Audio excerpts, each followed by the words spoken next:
Hi guys, my name is Nico DeJarle. Welcome to my channel. With this first episode, I wanted to do like an intro, like a pilot episode. So for a long time, as long as I can remember, I've always been interested in anything paranormal. I loved ghost stories were my top things. Like everywhere I worked, one thing that I always asked my coworkers was, "Have you ever seen any ghosts before?" And I've always just been fascinated with them telling the stories. So I wanted to incorporate, my fascination with anything paranormal and my no, not fast. Well, you could tell. I wanted to incorporate that with also the food. So every episode, I'm gonna ask the individual I'll be sitting down with to not only share a story but also share a dish that might be that have some meaning to them or to their culture. But yeah, sit back. I hope you in this journey of my channel you collect some awesome recipes. I hope you enjoy the paranormal stories. And yeah, just enjoy the channel.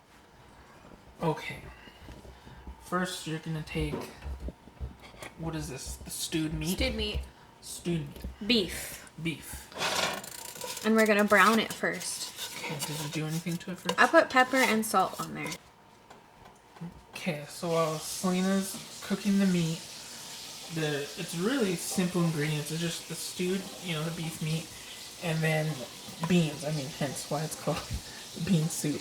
So she's using some white kidney beans, some whole kernel corn, and Red kidney beans.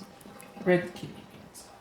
So those are pretty much the only ingredients, and then salt and pepper to your taste. Other than that, that's pretty much it. So we're gonna let the meat cook for right now, and then we'll add the beans in here in a little bit. Okay, now that she's got her meat browned, we're adding in The kidney beans.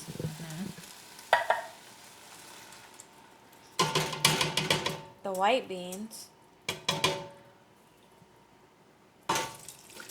And a corn. And I'll put some water in here so I can make sure that the juice gets in there. So I'll add a hot cup of water because it's warm. yeah, and then she doesn't. She just drained the kidney beans, a little bit of kidney bean juice, but she kept the juice from the white beans and the corn. So I'll add a little bit of that. A little bit of water. Add a little bit more water. And you stir it.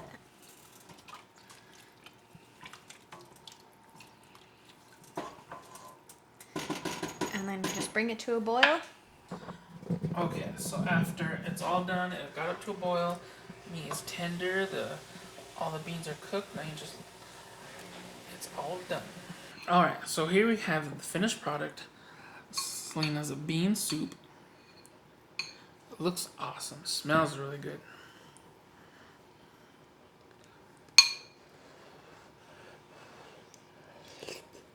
And what I like about it is it's just simple ingredients. Meat, 2 beans, corn, and then salt and pepper. And then it's like the bean juice, the corn juice, the meat. It seasons the juice for you. Yeah. So it's really good. And then of course there's a million different interpretations of it. Like my mom, she does like a hominy. She puts hominy in hers. So it's different ways you can do it.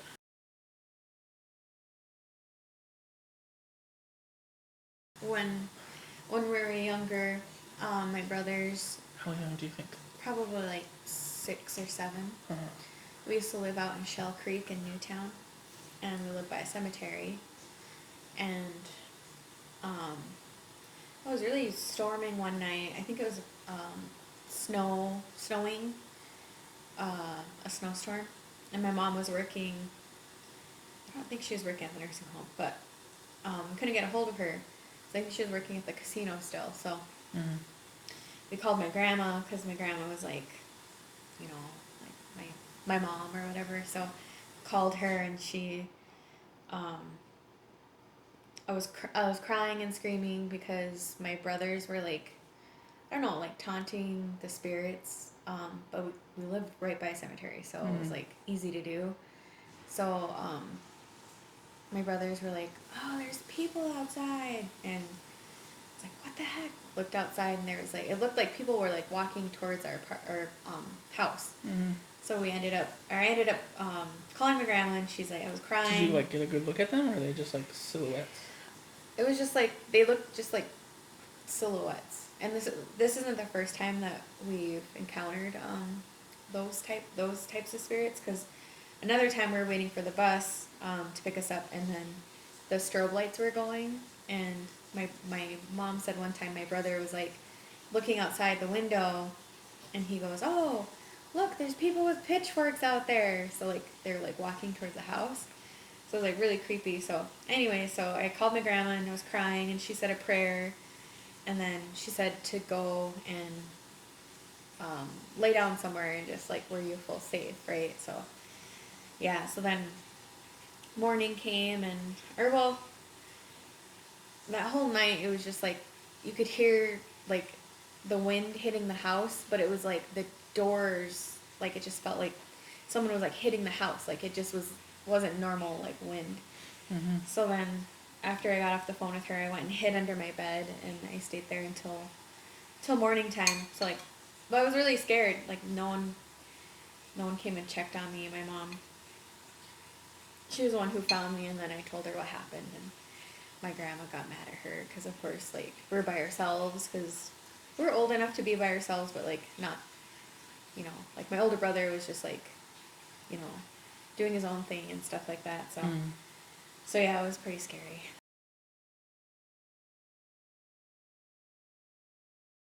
So we just moved into a new trailer on a lot my grandma gifted my mom. Mm-hmm. And it was fairly new. It was like 12 or 13. We had our computers, and we were on like MySpace and like the chat rooms and stuff like that, talking to people. And we're up pretty late, so our window didn't have a screen on it because my stepsister like snuck out and it like ripped. So she had the window propped open with like a stick, and we called it the ugly stick because my uncle made it for me, because he's like, I don't want no one messing around with you, and if they do, just hit them with this. So it's called the ugly stick. So so we had that propped the window open, and it was like 3 or 4 in the morning. It was really dark out still. And so she fell asleep, and she was facing the window, and then I was facing the window, but my legs were kind of like, I was laying flat, but my legs were up like this. Mm-hmm. So then I ended up falling asleep. Like your legs were propped up? Or? Yeah, like my legs were propped up. So I was laying there, and then as soon as I started like drifting off to sleep, I felt like a jerk, like my legs jerked down, and then like I just start getting dragged off the bed. Like I was like from the foot of the bed? Yeah. And I was like, oh my God. And I woke up and I was screaming, and oh my God, I felt so bad because like I woke my mom up because she had to work at 6. And were you moved? Like, was your head not on the pillow anymore? I was like all the way in, like dragged in the middle of the bed. And then my sister woke up. She started screaming because she was like, what the hell is going on? What are you doing? I was like, I don't know. I started getting dragged off the bed. And then we calmed down for like 1 or 2 minutes, and it just was like super quiet. And then out of nowhere, that ugly stick just flew across the room, and like, oh my God, that woke my mom up, and she came running in the room, and she was like, what are you doing? And I was like, it was propped in the window? Yeah, it was like propped, wedged in there. There's no way that it could, and there was no wind. There was like nothing. Like there was no wind or anything. So it was like, it was crazy how it just like flew out and from across the room. Did it hit you? No, I hit the it hit the floor, and then my mom got all pissed off, like, what are you doing? I was like, oh my God. She thought you guys were like messing around? Yeah, she thought we were messing around, and then we told her, and she was like, you shouldn't be messing around this late at night. And yeah, so we're like, learned that time. Sorry, Mom, I almost got dragged to hell. Welcome back. So that would be it for my first episode. I hope you guys enjoyed. I hope you guys take down the ingredients of the recipe and make it for yourself. As like I said in the beginning, it's a very simple dish, but it's really good. Really, just like a nice comfort food. I'm gonna try to get as much videos out as I can. I stream online on Facebook Gaming. If you want to follow that, it's called Soldier Side Gaming. I stream every Monday and Tuesday, every other Wednesday. Be good to one another. Thank you.